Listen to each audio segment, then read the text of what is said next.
Kita mencapai di komik headliner kita. Betul. Pria yang satu ini mungkin paling mengerti apa arti keluarga. Karena ia hidup lebih lama dibandingkan komik-komik sebelumnya. Ini dia headliner performance dari Big Five. Tepuk tangan untuk Ari. Dan di keluarga saya sosok yang saya kagumi itu ayah saya. Saya itu mendapatkan jiwa seni saya itu dari ayah saya. Ayah saya juga dulu itu adalah pemain teater. Keren sih, saya terinspirasi banyak dari ayah saya. Jalan baru itu ternyata adalah jalan baru. Jalan yang tadinya tanah kemudian dikasih aspal. Saya Ari Kritik, selamat malam.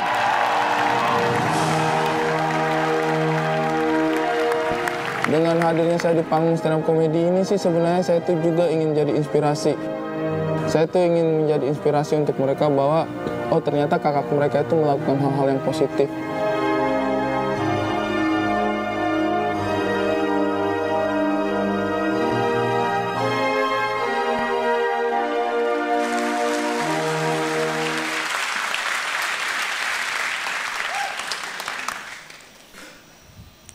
Kenapa? Orang timur tidak boleh sedih. Sedih tadi itu. Hari ini temanya keluarga. Kalian tahu tidak kenapa itu namanya keluarga? Ya karena dari situ. Keluar, enggak. Kalau keluar ya jadi. Kalau enggak ya enggak jadi.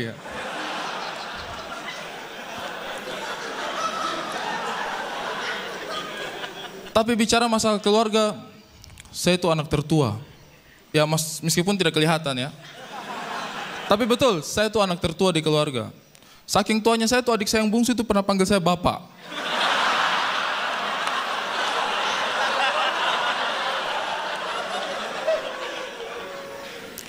Dan karena saya itu yang paling sulung, yang paling tua, saya tuh punya kebiasaan mengalah.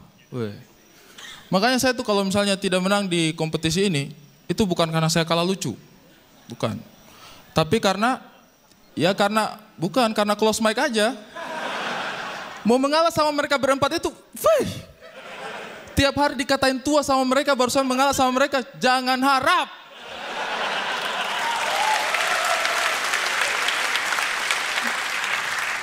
Lima besar stand up comedy, katanya kita keluarga, tapi saya jadi kakeknya, itu kurang ngajar itu ya.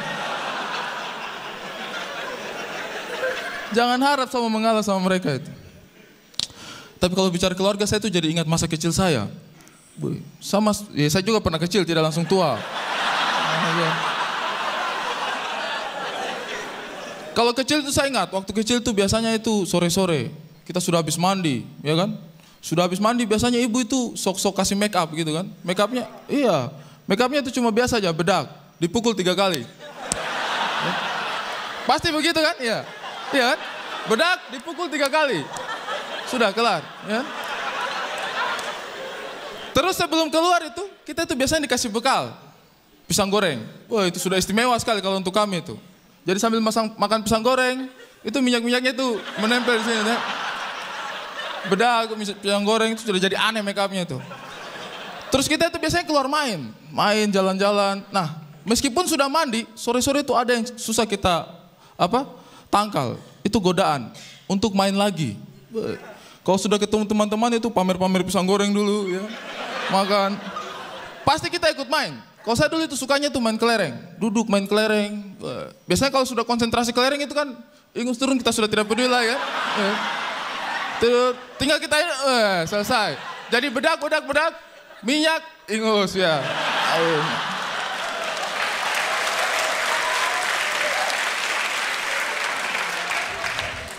Terus itu pasti kita dicari sama bapak biasanya yang suruh cari itu. Dan bapak kalau di Indonesia Timur, bahaya.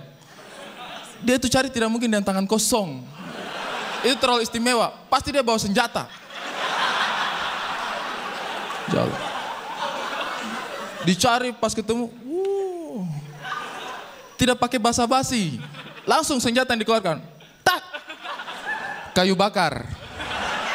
Wah itu sakitnya minta ampun sumpah. Sungguh. Ya, kita berdiri, woi, ini kayu bakar. Pulang menangis sepanjang jalan menangis ya kan? Biasanya menangisnya kita itu awalnya itu asik, tarikannya panjang. Wah.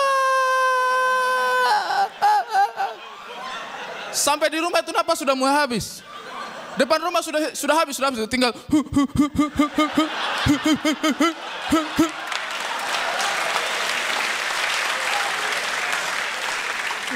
Terus kita disuruh masuk, dikasih mandi sama ibu kita. Dikasih mandi, itu masih gitu juga. Mandi. Terus ibu ini kadang-kadang ini suka sok baik. Sok baik, saya bilang.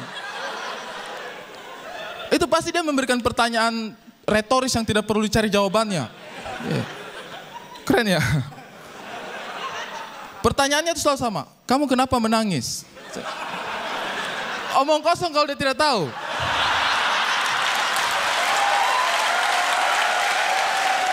Pertanyaannya, kayu bakar itu dari mana coba kalau bukan dari dia?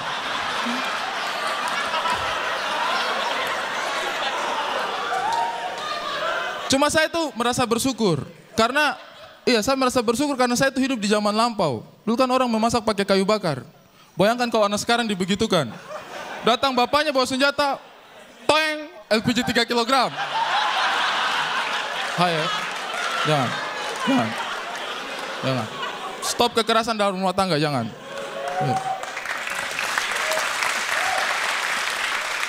Iya, biasanya kita dimandikan seperti itu sambil ditanya-tanya seperti itu. Wih, itu setengah mati sekali. Habis dimandikan, ibu keluar lagi. Tapi kali ini tidak tangan kosong, bawa kayu bakar. Bapaknya kita lagi nonton TV. Pak! Kenapa? Anaknya siapa yang kau bawa pulang?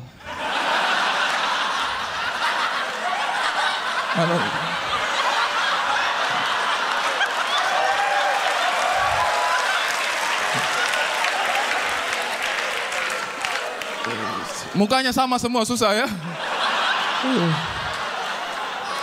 Sampai bapak sendiri susah bedakan, susah minta ampun.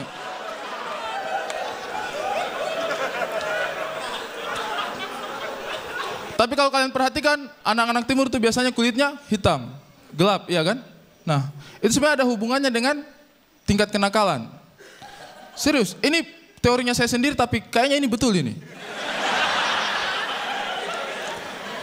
Tingkat kenakalan itu berbanding lurus dengan tingkat kehitaman. Semakin nakal, semakin hitam. Tidak percaya, lihat Viko. Iya. Karena kalau menurut saya itu ada dasarnya. Karena coba kalian perhatikan. Di sekolah itu kan biasanya kalau kami orang timur itu suka saling menantang. Kalau saya mamanya saya itu kan guru dulu. Guru, ini saya praktekkan sendiri di sekolah. Ibu guru lagi mengajar, itu mencatat biasanya, tulis pakai kapur. Tulis pakai kapur. Selesai mereka menulis itu biasanya ibu guru kan keluar cuci tangan kan. Nah kita itu saling menantang di situ. Wih kawan, kau berani hapus atau tidak?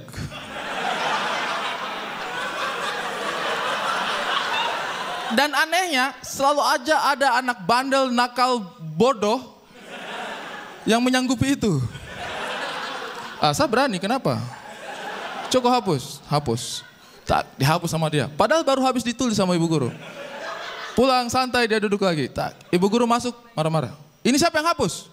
Belum dijelaskan sudah dihapus. Tantangan kedua datang. Kawan, kau berani mengaku atau tidak? Dan si bodoh tadi mengaku lagi. Saya berani tuh, saya yang hapus ibu guru. Oke, ditarik keluar, dijemur di matahari. Makanya jadi hitam.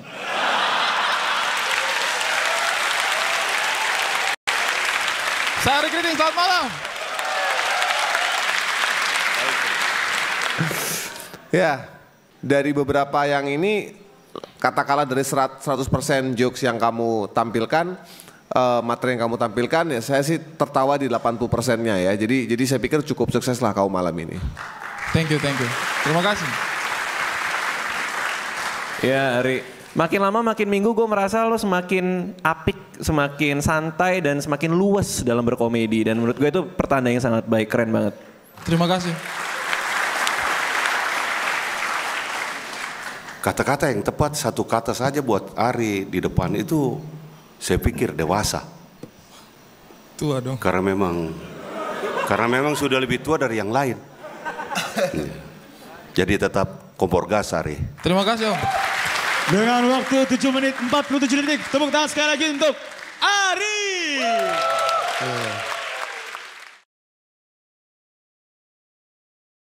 Komik berikutnya saya jabarkan dengan sangat hormat. Beliau matanya menyala, rambutnya purbakala, dan suka nekling. Dia adalah Dalam berstand up komedi, kita tidak hanya capek memikirkan materi, tetapi juga kita bisa capek badan. Makanya semua pijat refleksi dulu ini, biar badan kembali segar, ya kan? Saya sih sudah biasa kalau pijat refleksi, sudah biasa. Enak apa ini sakit? Ayo, pijat apa ini?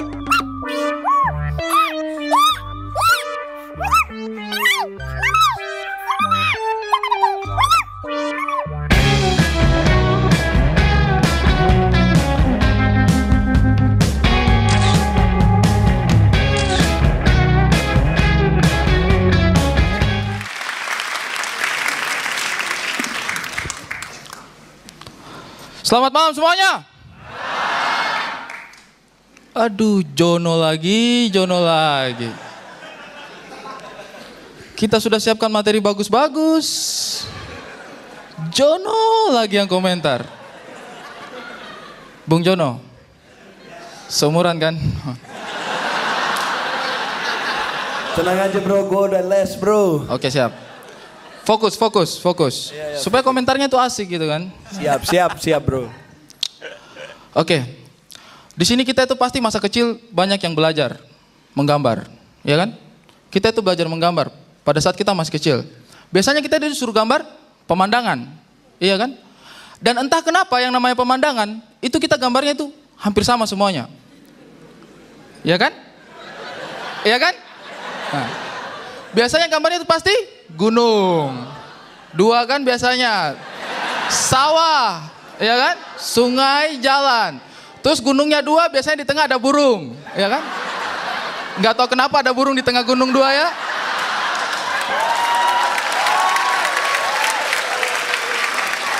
Enggak. Maksudnya kan burungnya kan harusnya di pohon. Burungnya harus di pohon. Nah, yang saya tidak mengerti adalah kenapa saya harus gambar itu juga. Karena saya di timur juga saya gambar hal yang sama. Padahal di sana tidak ada sawah. Serius, tidak ada gunung, iya kan? Kenapa saya juga harus gambar hal yang sama? Mbaknya ini ketawa-ketawa dari tadi, gambarnya begitu juga Mbak ya? Gambar apa waktu kecil? Pocong? Oke. Oke, semua kita gambar pemandangan kecuali dia.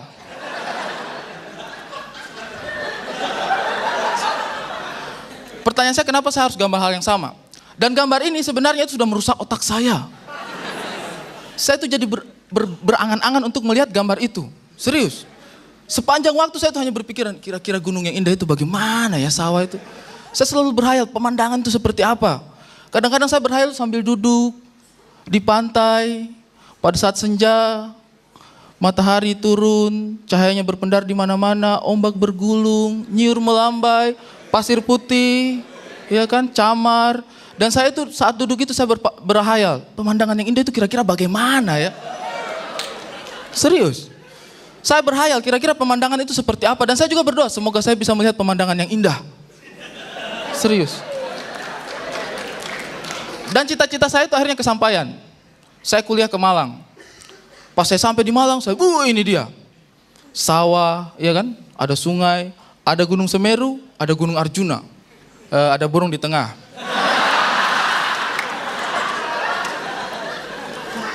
Saya lihat, wah ini dia pemandangan. Indah sekali pemandangan. Wah, cita-cita saya hanya kesampaian. Saya lihat di sekitar saya, wih banyak orang timur. Saya penasaran kenapa banyak orang timur di sini. Akhirnya saya tegur satu orang. Bro, yuk bikin apa di sini?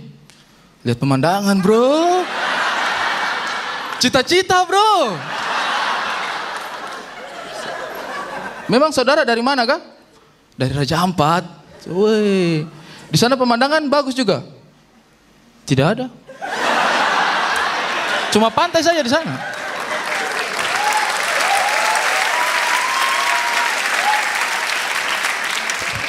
Maksud saya kenapa kita harus pelajari hal-hal yang sebenarnya ada di dekatnya kita gitu kan? Itu kan aneh gitu. Kita dipaksakan untuk mempelajari hal-hal yang sebenarnya bukan konsennya kita juga. Dan serius, itu banyak hal seperti itu terjadi. Dan ini yang saya pertanyakan sebenarnya, kenapa kita orang timur harus pelajari banyak hal, sementara orang yang di sini, di kota-kota besar, biasanya mereka tidak mempelajari apa-apa dari kami. Ada yang tahu Waingapu di sini? Ada yang tahu di orang timur mungkin ya?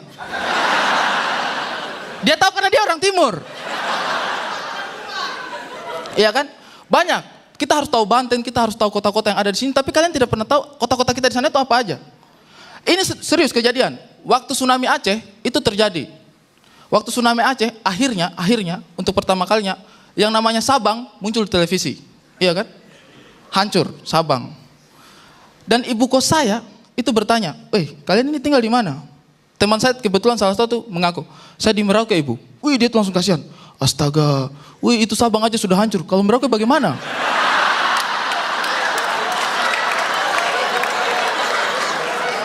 Ini mungkin pikirannya dia tuh hanya di lagu mungkin. Dari Sabang sampai Merauke. Mungkin dia pikirnya jaraknya segini nih.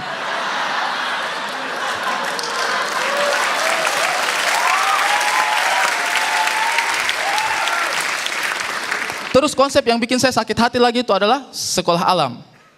Kenapa orang kaya selalu mau bikin susah diri? Sekolah alam. Mereka mau sekolahnya di mana coba? Sekolahnya dibentuk seperti hutan-hutan. Iya kan? Yang kalian tidak pahami adalah kalian itu sudah cukup beruntung dapat gedung. Kenapa kalian mau sekolah di hutan? Karena di Indonesia Timur sana banyak yang betul-betul ingin sekolah di gedung tapi mereka hanya dapat hutan. Serius. Kalau memang kalian mau sekolah di hutan, ya sudah kita tukaran saja. Kamu ke timur sekolah di hutan sana sama Kasuari, kita sekolah di gedung. Saya Ari Kriting, selamat malam. Iya Ari, keren banget gayanya malam ini ya. Kalau selama 2 minggu terakhir kayak kekuatan lo tuh condong ke anekdot-anekdot lucu tentang timur yang lo sampaikan atas panggung. Hari ini keluar hanya di 1 beat kalau gua ngelihat. Masih dengan premis yang sama, soal Merauke dan Sabang tadi gitu, dan itu lucu banget. Sisanya lo berkutat pada komedi observatif yang sebelum-sebelumnya juga pernah ditampilin. Tapi sayangnya bobotnya jadi terasa tidak imbang gitu. Mungkin karena gue udah biasa disajikan selama 2-3 minggu ini anekdot lucu ini, balik ke observasi, kayaknya bobotnya masih kurang gitu. Sisanya oke, keren. Thank you. Ari, mungkin agak beda dengan Radit ya gitu. Aku melihat bahwa gaya Ari memang seperti itu. Komedi-komedinya syarat dengan pesan-pesan yang lebih pada pesan-pesan moral yang berasal dari daerah sana. Kompor gas Ari. Terima kasih Om. Ya Bung Ari, saya setuju sama Mas Indro Wortel bahwa Warkop, sorry. Bahwa Mas Ari membawa sesuatu pesan dalam kesenian komedi, yaitu ada banyak orang bawa pesan dalam kesenian, dalam musik, dalam puisi. Kamu menyampaikan pesan itu secara damai dan tidak ada yang berantem, bagus. Tapi pas kamu buka tadi, kamu ngeremehin saya ya. Saya orang barat dan kita selalu diremehkan. Jadi kalau lo jual gua beli bro.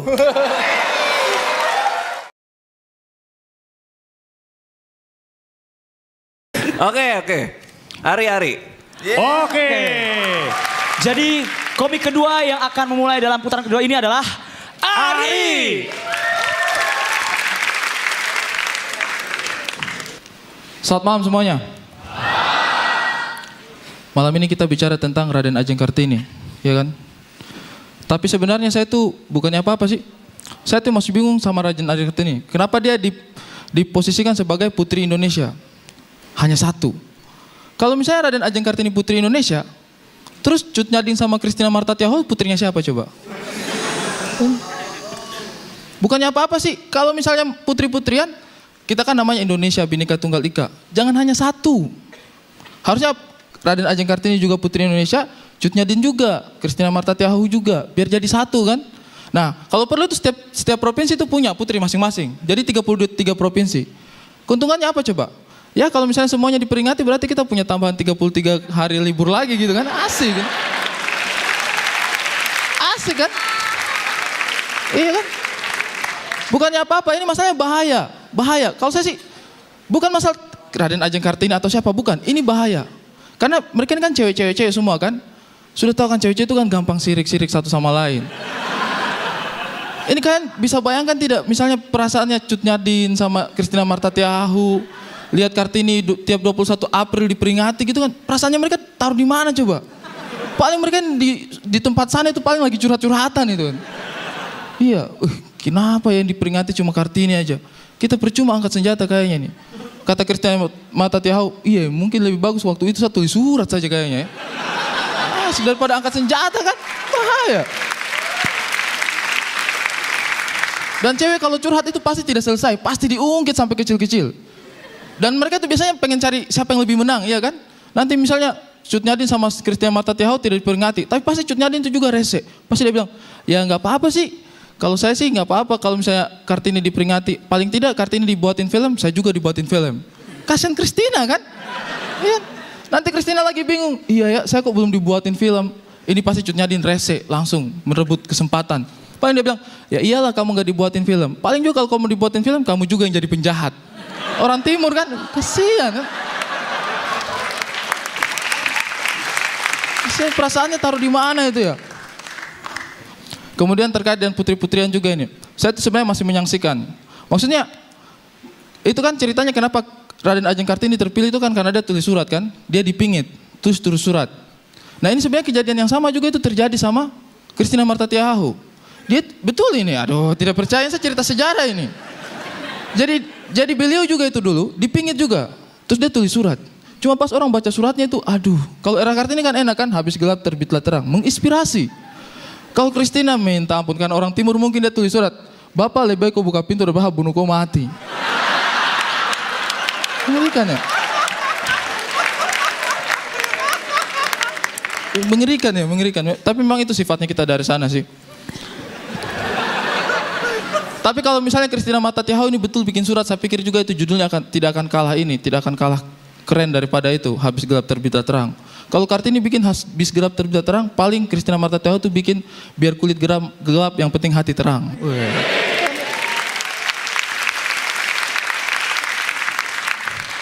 Dan pada malam hari ini saya mau bilang satu hal, saya itu orang timur, dan saya akan selalu bangga dengan perempuan-perempuan dari timur, serius.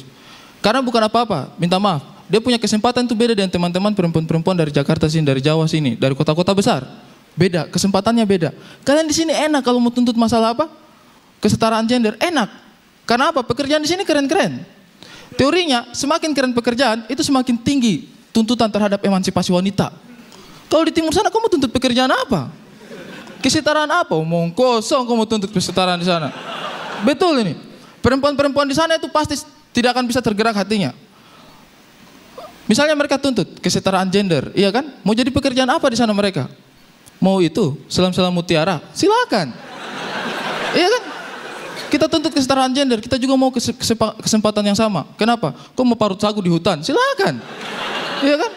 Atau kau mau panjat-panjat kelapa, cari kopra, silakan. Itu tidak akan pernah kita bahas. Tidak usah tuntut-tuntut, pasti kita yang terima kasih lah. Iya. Itu saya tidak bisa bayangkan kalau misalnya perempuan timur itu dia tuntut masalah kesetaraan gender. Tidak akan. Maksudnya itu bukan masalah tidak bisa. Tapi karena untuk apa gitu kan? Untuk apa? Misalnya ini mereka tuntut kesetaraan gender. Bakar-bakar ban di tengah jalan. Kita mau setara, kita mau setara. Tiba-tiba bapak tua satu lewat. Pikul-pikul. Woi kamu bikin apa di sini ini? Woi kamu bakar-bakar ban di sini bikin apa ini? Bapak kita di sini mau tuntut kesetaraan gender. Emansipasi wanita. Bahasa apa lagi? Coba ke bahasa Indonesia kah yang baik dan benar kah? Ya kan? Tidak ngerti. Itu apa maksudnya kalian? Di sini kita mau tuntut kesetaraan. Kita ingin kesempatan yang sama. Kalian boleh kerjakan banyak hal, kita juga boleh kerjakan banyak hal. Kita ingin kesempatan yang sama. Itu pasti bapak tuh yang dengan senang hati. Oh, kamu mau tuntut kesempatan yang sama? Ya sudah kalau begitu ini, saya kasih kau kesempatan pikul bambu sampai ke rumah sana. Sehari Kriting, selamat malam. Saya pikir Saya pikir kayak gini, mungkin kalau secara lucu tadi LPM-nya memang kurang mungkin ya kalau dibanding yang tadi Ari. Tetapi buat saya ini berkualitas banget dan kompor gas Ari. Thank you Om, terima kasih. Mas Ari, ya saya setuju juga sama Om Indro bahwa materi kamu bagus, half punch-nya bagus, dapat full punch-nya juga bagus. Dan ketika kamu pulang ke kampung asalnya di mana maaf? Saya dari Wakatobi aslinya. Danau Toba. Ya. Wakatobi. Ketika Anda pulang ke Wakatobi tahu di mana? Nggak tahu. Di sebelahnya Wakapolri. Ketika Mas Ari pulang ke Wakatobi nanti itu pasti disambutin sama semua rakyat karena kamu kan udah diedar di seluruh Indonesia oleh Kompas TV. Kamu udah bawa pesan kamu tentang orang Timur. Bakal kamu dinaikin ke atas truk dan kamu dipamerin seperti Bribtu Norman waktu pulang kampung waktu itu. Iya, saya pulang. Saya pulang. Cukup Jono, cukup. Udah. Ya langsung aja. Udah kebayang. Dia diangkut, dia disiram bensin, dibakar, kebayang. Udah terlihat jelas. Saya belum kasih nama buat dia ya. Mesin bajai, bro. Thank you. Mesin bajai. Dari semua benda yang bisa lokasi kepada grand finalis, kepada finalis ini gitu kan, mesin bajai. Tadinya apa? Belakang kulkas. Belakang kulkas itu juga panas, bro. Oh, iya. Coba lo pegang. Mesin bajai nggak panas. Panas, bro. Mesin bajai nggak panas, berisik iya. Coba lo pegang, iya. Gue mengagumi proses berpikir lo Jono, terima kasih.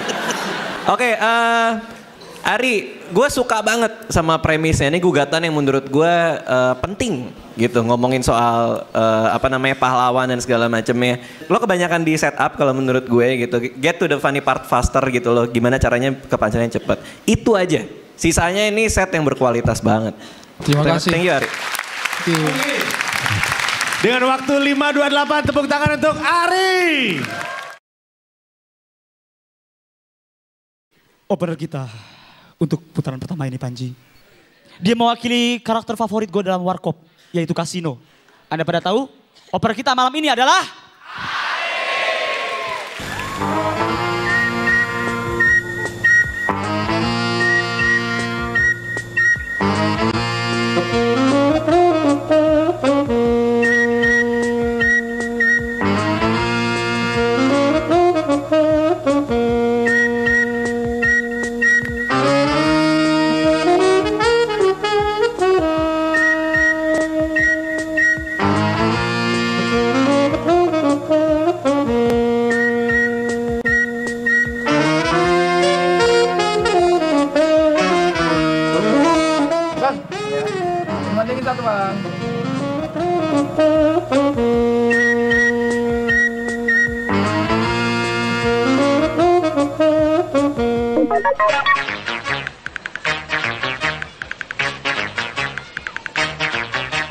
Ya, bego dipelihara, kambing dipelihara, biar gede.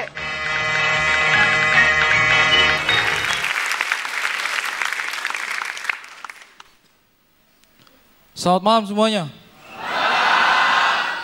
Malam ini kita bicara Warkop. Ini kita harus hati-hati. Karena ada yang punya di sini. Hai. Salah ngomong, woi, eliminasi. Warkop DKI itu luar biasa, legendaris. Sayang udah berhenti kan. Ya maksudnya kan saya tidak usah jelaskan kenapa berhenti kan. Sudah selesai. Cuma saya tuh cinta sekali sama Warkop DKI. Wah, saya cinta sekali. Makanya saya tuh ingin menghidupkan kembali Warkop DKI. Tentunya ganti pemeran ya. Kan tidak mungkin saya hidupkan pemerannya lagi ulang. Mungkin. Tapi kalau saya hidupkan kembali Warkop DKI, itu pasti karena ini kan versinya saya kan. Pasti saya kasih sentuhan Indonesia Timur. Dan itu pasti lebih keren. Pemerannya juga ganti. Kalau dulu kan Warkop DKI, Dono Kasino Indro. Kalau saya pasti saya ganti lah. Warkop DKI, Dominikus, Cornelis, Imron.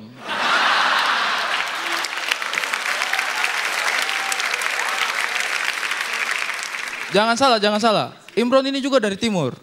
Cuma dia tuh transmigrasi ya.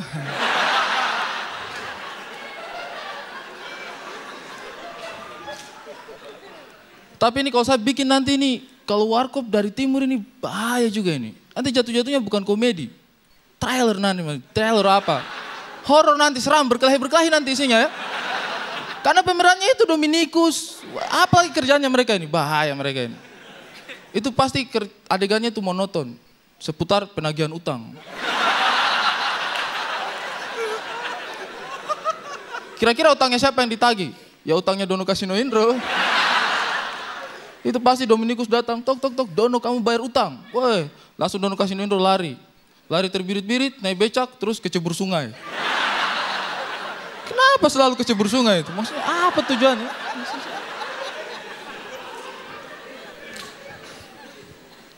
Terus filmnya juga itu nanti judulnya jadi aneh-aneh itu.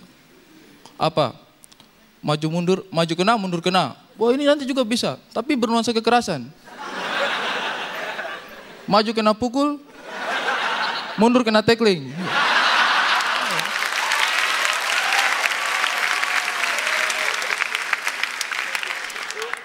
Terus ada adegan lagi itu kan kalau di filmnya Warkop yang dulu itu kan ada Dono. Wah, dia pelihara hewan. Dikasih nama Omen. Ya kan Omen, betulan. Sungguh ini. Dikasih nama Omen. Nah dia kasih nama Omen begitu kan, ini nanti saya juga akan terapkan. Tapi beda, kalau misalnya Dono, dia panggil Omen, keluar tikus putih. Lucu kan? Nanti kalau Dominikus dia panggil Omen, keluar babi hitam besar.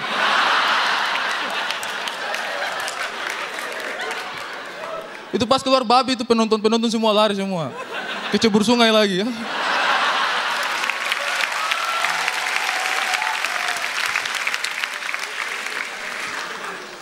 Tapi saya itu kurang suka sebenarnya dengan film Warkop itu.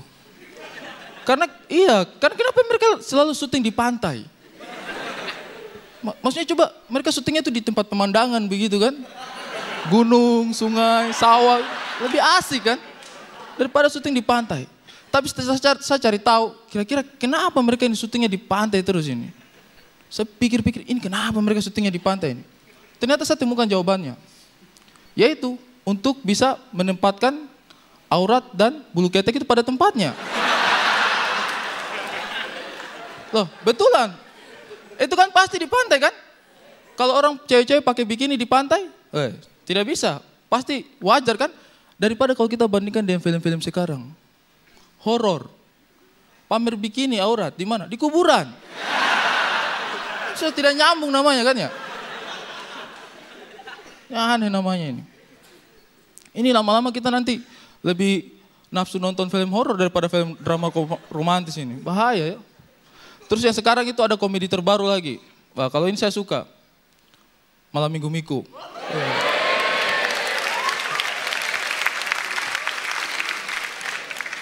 Dan Malam Minggu Miko ini keren. Saya juga ini akan terapkan di versi Indonesia Timur. Asik ya? Asik kan? Tapi mungkin di sana kalau Malam Minggu Miko mungkin tidak bisa kalau kita pakai Malam Minggu yang romantis-romantis begitu. Kurang pas. Harusnya itu jangan Malam Minggu Miko. Mungkin Malam Minggu Mabok. Iya, pemerannya ya itu yang tadi itu Dominikus, Cornelius. Oke, saya Ari Kriting, selamat malam.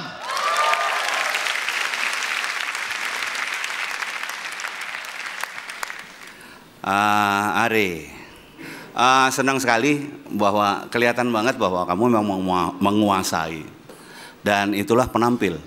Harus punya keyakinan, harus bisa betul melihat materi ini bagus nggak untuk penonton dan kompor gas. Terima kasih.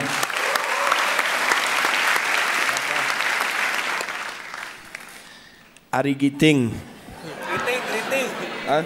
Kriting bukan giting, bukan. Ari Kriting. Saya lihat penampilan kamu malam ini, flow-nya bagus. Kamu nggak ngobrol terlalu cepat. Jadi saya mau kasih kamu nafas naga bro. Bagus. Iya Ari, gue ada sedikit kecurigaan sama beat lo yang terakhir itu. Lo agak hesitated tadi. Ada yang lo tidak lengkapi nggak dari beat yang terakhir itu? Soal malam minggu mabok dan lain-lain itu. Sudah lengkap semuanya. Sudah lengkap. Gue masih nggak paham korelasi mabok sama Indonesia Timur gitu. Secara kontekstual mungkin lo belum jelaskan gitu. Secara beat udah utuh. Iya. Nah gue mencurigai mungkin tidak lengkap, tapi ternyata lengkap gitu kan menurut lo gitu kan. Ya itu aja gitu, ada kecurigaan itu. Ya itu aja yang gue rasakan sih Ari. Terima kasih Ari, keren. Thank you. Tepuk tangan sekali lagi untuk Ari.